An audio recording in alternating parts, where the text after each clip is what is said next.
I don't mean this in a bad way. When I say creativity is an addiction, what it's doing, it's identifying with your mind, body, and soul, the connection that you've got. And yes, we keep answering that call or we ignore, and then we find ourselves in a falling position. Unplugged because we will always say yes to creativity, totally uncut because, you know what, we all make mistakes. So turn it into a tool. This is Arroe Unplugged. Waking up the creative mind. Ugh. We're all using different methods of required steps. I've always been jealous of my dog, Jazzy, and the reason why is because she can just get up and take off, just like that. And it's like, my God, how do you move so quickly, so early? Because I battle with the clock in all things I do and expect, it's measured out in windows, which can add stress to the foundation of the process. We used to wake up at 4:30 in the morning, my wife and I did, because the job expected us to be there by 6 a.m. My neighbors, they still live that lifestyle, making sure that they hit the sack by 8 p.m. Look at that. We live by windows. This is our time period. This is all we're going to get. And then this has to happen. And because we listen to meditation music throughout the night, the imagination remains clear of the clutter. What we haven't done is learn to turn it off before taking our first steps of the day. That causes an effect in how long it takes us to activate creativity. The goal is to keep the past right where it lives. The future, it gets here fast enough, so don't put your focus on the future either. Being present puts the mind at rest. There's nothing I can do about the clock except to participate with its path. Hey, it's Arroe. This is The Daily Mess, a chronological walk through an everyday world. I am a daily writer. Man, I just got off the phone. A 20-minute conversation with Sailor Brinkley Cook.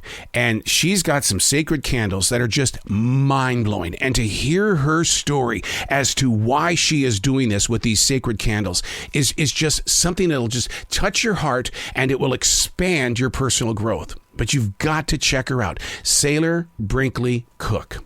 This is The Daily Mess. Now, openly, I got to tell you, I think I was touched by this conversation because I very much so this morning said that I am currently suffering from SAD, which is seasonal affective disorder. Not because of the recent changing of time, but rather a gray, rainy sky 4 days in a row. See, I needed those candles. Because that's how you change things in your life. And it does. It plays with your mental storms. And then you find yourself in positions where you've got to make a change in your surroundings, or this self-portrait that you're living, you're going to be activating it. And that's not where I want you to be. So you have to break the daily habits by stepping into the kitchen to create happy foods. Like yesterday, my wife and I cooked homemade tomato soup. And to really expand on that, what we did was that I love melted grilled cheese sandwiches with tomato soup.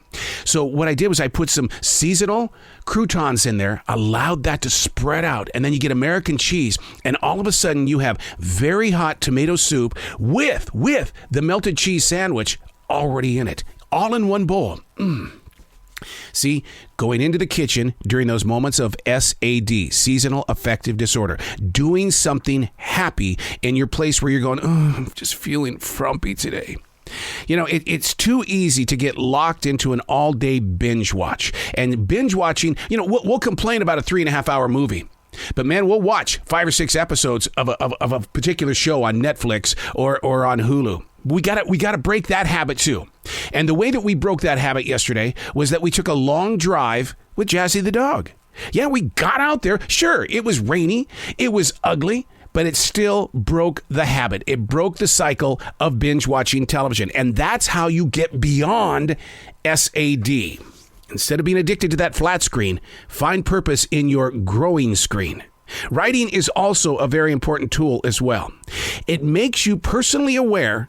But the thing is that you've got to keep up the strength to keep the mindset moving forward, because it's too easy to fall into things that you can no longer control.